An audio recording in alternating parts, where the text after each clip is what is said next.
નમસ્કાર વિદ્યાર્થી મિત્રો, સ્વાગત છે તમારું એમડબ્લ્યુપી એજ્યુકેશન યુટ્યુબ ચેનલમાં। આજે આપણે જોવાના છીએ ધોરણ નંબર 7 ના ગુજરાતી વિષયમાં આપણે પાઠ વાર્તા આપણે બીજા નંબરની ગુપ્તદાનનું સોલ્યુશન કરવાના છે। તો વિદ્યાર્થી નમ્ર વિનંતી છે કે જો તમે પ્રથમ વખત અમારી ચેનલ તમે જોઈ રહ્યા હો તો ચેનલને તમે સબસ્ક્રાઇબ કરી દો, જેથી તમને વિડીયો લેક્ચર મળતા રહે। તો શરૂ કરીએ આપણે એમસીક્યુથી। તો ગુપ્તદાન વાર્તાના લેખક કોણ છે? તો પહેલામાં છે પીતાંબર પટેલ। કયા ગામમાં સરકારી ડોક્ટર નિમણૂક કરવામાં આવે છે? ગંગાપુર।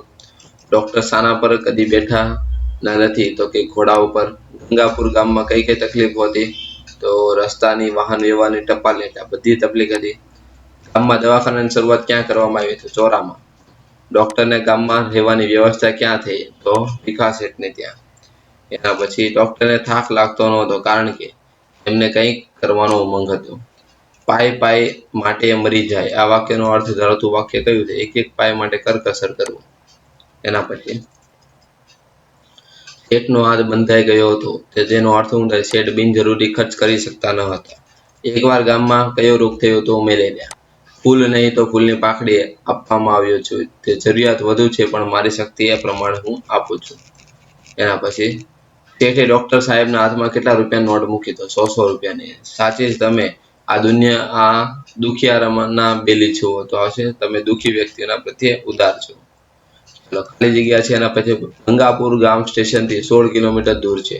ભીખા શેઠ ડોક્ટરને પોતાના ઘરનો મેળો ખાલી કરી આપ્યો। ડોક્ટરે કમ્પાઉન્ડરની માંગણી કરી। ગામમાં દવાખાનું સરકારી ખર્ચે ચાલતું હતું। બહારથી થાગડથી ગઢવાળા શેઠ ખરેખર દાનવી નીકળ્યા। ખરા ખોટા તમને આપેલા છે, આમાંથી જોઈને તમારે લખવાના છે। એના પછી નીચેના વાક્ય કોણ બોલી શકે છે? પાઠને આધારે આપણે કહેવાનું છે, હું દુનિયાથી દૂર ફેંકાઈ ગયો તો ડોક્ટર। દવાખાનું કરવા માટે મકાનની જરૂર છે ડોક્ટર। ડોક્ટર સાહેબ અમે પૈસા આપી શકશું નહીં, ગામના લોકો મારી મદદ વિશે કોઈને જણાવતા નહીં, ભીખા શેઠ। દાન એવી રીતે કરવું કે કોઈને ખબર ન પડે, સાધુ શેઠ તો મોટા દાનેજ કરી નીકળ્યા, તો આવશે ડોક્ટર। ચલો, નીચેની ઘટનાઓને વાર્તાના યોગ્ય ક્રમમાં ગોઠવીએ। તો પહેલા નંબરની વાર્તા આપણને કઈ મળશે? દાવણિયા, કે મારી ગંગાપુરમાં ડોક્ટર તરીકે નિમણૂક થઈ। બીજા નંબરની મેં ગામમાં મારું મન મનાવી લીધું। ત્રીજા નંબરમાં ભીખા શેઠની મદદથી મારું દવાખાનું ચાલતું હતું। ચોથા નંબરમાં શેઠનું વર્તન મને અકળ લાગ્યા કરતું હતું। પાંચમા નંબરમાં ગામમાં મેલેરિયાનો પવન વાયો। છઠ્ઠામાં ભીખા શેઠ ગામ લોકો માટે મદદ કરવા માટે મારી પાસે આવ્યા। એક એક વાક્યના ઉત્તરમાં પેલું છે, ડોક્ટરે અરજીમાં શાની માંગણી કરી હતી? ડોક્ટરે અરજીમાં ગામડાના નિમણૂક કરવાની માંગણી કરી હતી। એના પછી ગંગાપુર ગામમાં ટપાલ બાબતે કઈ તકલીફ હતી? ગંગાપુર ગામમાં ટપાલ અઠવાડિયામાં 3 દિવસ આવતી હતી। ડોક્ટરને કોની પેઠે માત્ર સેવાનો જ ખ્યાલ રાખવાનો હતો? ડોક્ટરને મિશનરી પેઠે માત્ર સેવાનો ખ્યાલ રાખવાનો। ઈશ્વરે ડોક્ટરને કેવા લોકો વચ્ચે મૂકી દીધા? તો ઈશ્વરે ડોક્ટરને એવા લોકો વચ્ચે મૂકી દીધા જેમને વધુમાં વધુ સેવા જરૂર છે। શેઠમાં ઘરમાં ખાનારા કેટલા જીવતા હતા? કોણ કોણ? તો 3 લોકો જીવતા હતા, શેઠ, શેઠાણી અને એક નાનો દીકરો। ભીખા શેઠના બાપાએ તેમનું નામ ભીખો શા માટે પાડ્યું હતું? ભીખા શેઠના બાપને ખોટના દીકરા હતા, એટલે કે ભીખા શેઠના બાપાએ તેમનું નામ ભીખો પાડ્યું હતું। મેલેરિયા રોગમાં દવાઓ વગેરે લાવવા માટે ભીખા શેઠે ડોક્ટરને શી મદદ કરી? તો એમાં જવાબ આવશે, મેલેરિયા રોગમાં દવાઓ માટે ભીખા શેઠે ડોક્ટરને 100 રૂપિયા નોટ આપી। માણસના સ્વભાવ પ્રમાણે તેને કઈ બાબતનું ચેન પડતું નથી? માણસના સ્વભાવ પ્રમાણે પોતે જ એ કંઈ કરે તે બીજાને જણાવ્યા સિવાય એને ચેન ન પડે। શેઠાણીનો ભીખા શેઠ માટે શો મત હતો? શેઠાણીનો ભીખા શેઠ માટે એવો મત હતો કે કંઈક નામ ના થાય તેવું કામ શેઠ કરતા જ નથી। ભીખા શેઠ કોને મિથ્યા મોહ માનતા નથી? ભીખા શેઠ નામના મેળવી તેને મિથ્યા મોહ માનતા નથી। જમણા હાથે દાન આપો તો ડાબો હાથ પણ ન જાણે। દાન એવી રીતે આપવું જોઈએ કે જેથી કોઈને ખબર પડે નહીં। ભીખા શેઠને ધનનો વર્ષો કોના તરફથી મળ્યો? તો એમાં પિતા તરફથી મળેલ છે, વારસો। એના પછી ભીખા શેઠ પોતાના વારસામાં મેળવેલું ધન કોને આપવામાં ઈચ્છે છે? ભીખા શેઠ પોતાના વારસામાં મેળવેલું ધન પોતાના પુત્રને આપવાનું ઈચ્છે છે। ભીખા શેઠ શાના માલિક નથી પણ રખેવાળ છે? ભીખા શેઠ જે વારસો તેમના પિતા તરફથી મળ્યો છે તેમના માલિક નથી પણ રખેવાળ છે। નેક્સ્ટ હવે તમને કાઉન્સમાં આપેલી છે ખાલી જગ્યાએ પૂર્ણ કરવાની છે।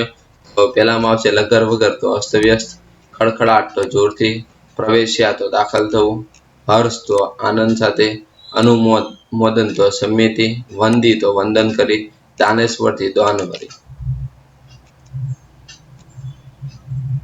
પછીનું આપેલું છે આપણને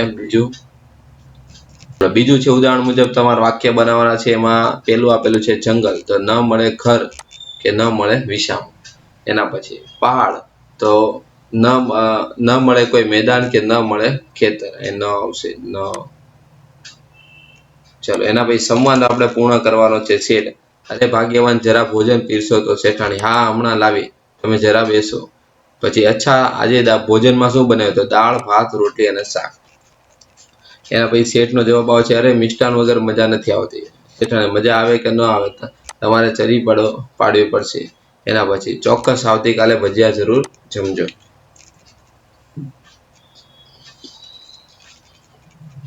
ચાલો નીચે ફકરો તમને આપેલો છે, આમાં સુધારીને તમારે લખવાનો છે. તો અહીં તમને લખેલો છે, એમાંથી તમારે જોઈ લેવાનો. એના પછીનું સમાનાર્થી શબ્દ છે. એમાં જોઈએ નિમણૂક એટલે નિયુક્તિ, ઉત્સાહ એટલે આનંદ, તુક તો અરુચિ, શરૂઆત તો આરંભ, નદી તો સરિતા, વંચિત તો વિમુખ, બોધો તો ઢીલો, પાયરી તો પડવી, ખેદ તો દુઃખ, વિનંતી તો અરજી, રખેવાળ તો ચોકીદાર, નફરત તો તિરસ્કાર. ચલો વિરોધાર્થી શબ્દ છે. કરકસરિયા તો ઉદ્ધાર, કંજૂસ તો ઉદાર, પૈસાદાર તો નિર્ધન, પરિચિત તો અપરિચિત, સેવક તો માલિક, નફરત તો પ્રેમ, બોધો તો મજબૂત, નિંદા તો પ્રશંસા. પ્રશંસા આવશે. અને થોડી જોડણી ભૂલ છે, એટલે તમે ધ્યાનથી તમે લખજો. ગરીબાઈ તો અમીરી, તિરસ્કાર તો સ્વીકાર, દુબળા તો સબળા, કીર્તિ તો અપકીર્તિ. જોડણી અહીંયા તમને સુધારીને શબ્દ આપેલા છે, તેમાં જોઈ લખવાનું છે. એના પછી રૂઢિપ્રયોગનો અર્થ આપી વાક્યનો પ્રયોગ કરવામાં ઓસરી જવું એટલે ઓછું થઈ જવું. ગામમાં પૂર આવતા તેના પાણી 2 દિવસમાં ઓસરી ગયા. કાળા પાણીની સજા તો મુશ્કેલી રૂપ, મુશ્કેલીમાં આવશે, મુશ્કેલી રૂપ અને અગવડ ભરી પરિસ્થિતિમાં રહેવું. ગંગાપુરને જોઈને લેખકને કાળા પાણીની સજા થઈ ગઈ. એના પછી દમ નીકળી જવો, પાકી જવું. રેલવે સ્ટેશનથી ગામ સુધી ચાલતા રાજેશનો દમ નીકળી ગયો. પૈસાને પરમેશ્વર ગણવા, લાલચી હોવું. અમુક લોકો તો એટલા કંજૂસ હોય છે કે પૈસાને જ પરમેશ્વર ગણે છે. એનામાં હાથ બંધાઈ જવો તો કંજૂસી કરવી. નોકરિયાત માણસોનો હાથ અમુક રીતે બંધાઈ જાય છે. ચોમેર પકાવવો તો ચારે બાજુ પ્રસિદ્ધિ હોવી. ભીખા શેઠનું નામ ચોમેર પકાયેલું હતું. એના પછી છેલ્લી પાયરીએ મૂકવું એટલે નીચેની જગ્યાએ મૂકવું. ડોક્ટરને ભીખા શેઠની હકીકત ન પડી હોત તો તેઓ તેમને છેલ્લી પાયે મૂકત. એના પછી ફૂલ નહીં તો ફૂલની પાંખડી, યથાશક્તિ પ્રમાણે દાન કરવું. ગામના ડોક્ટરને ઈલાજ માટે ફૂલ નહીં તો ફૂલની પાંખડી આપી. દુબળા પડી જવું એટલે કે આસક્ત થઈ જવું. માણસને ખાય પીવે નહીં તો માણસ દુબળો પડી જાય છે. પંકાયેલું હોવું એટલે કે પ્રખ્યાત હોવું. ડોક્ટર તેમની સેવાને લીધે ગામમાં પકાયેલા હતા. બરોબર. એના પછી શબ્દ સમૂહ માટે એક શબ્દ એમાં પેલું કોઈને જાણે તેવી રીતે કરેલું દાન એટલે ગુપ્ત દાન. કે સમજી ન શકાય તેવું એટલે અકળ. વ્યાજે નાણાં આપવાનો ધંધો એટલે ધીરધાર.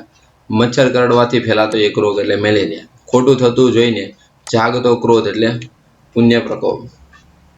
એના પછી શબ્દકોશને ક્રમમાં ગોઠવીએ તો અહીં તમને બધા આપેલા છે. પહેલા ઈશ્વર આવશે, પછી ઉત્સાહ, પછી કમ્પાઉન્ડર, પછી નિમણૂક અને પછી આવે સ્ટેશન. બીજું છે પરમેશ્વર, પરિચિત, પસ્તાવો, વાયરો અને પૈસો. ચલો યોગ્ય વિરામચિહ્ન મૂકીને ફરીથી વાક્ય લખવાના છે. તો અહીં તમને આપેલા છે એ વાક્ય તમારામાંથી યોગ્ય વિરામચિહ્ન બધા અલ્પવિરામ, પૂર્ણ વિરામ, ઉદ્ગાર ચિહ્ન આ દરેક વસ્તુ મૂકીને વાક્ય તમારે લખવાના છે. 4 તમને અહીં આપેલા છે. આમાંથી જોઈને તમારે સોલ્યુશન લખવાનું છે. તો આ તો આપણે પાર્ટ નંબર 2 નું સોલ્યુશન. હવે નેક્સ્ટ વિડીયો લેક્ચરમાં આપણે ત્રીજા પાર્ટનું સોલ્યુશન જોવાના છે. તો તેના માટે તમે ચેનલને સબસ્ક્રાઇબ કરી દો જેથી વિડીયો લેક્ચર તમને સમયસર મળતો રહે. Thank you. જય હિન્દ, જય ભારત.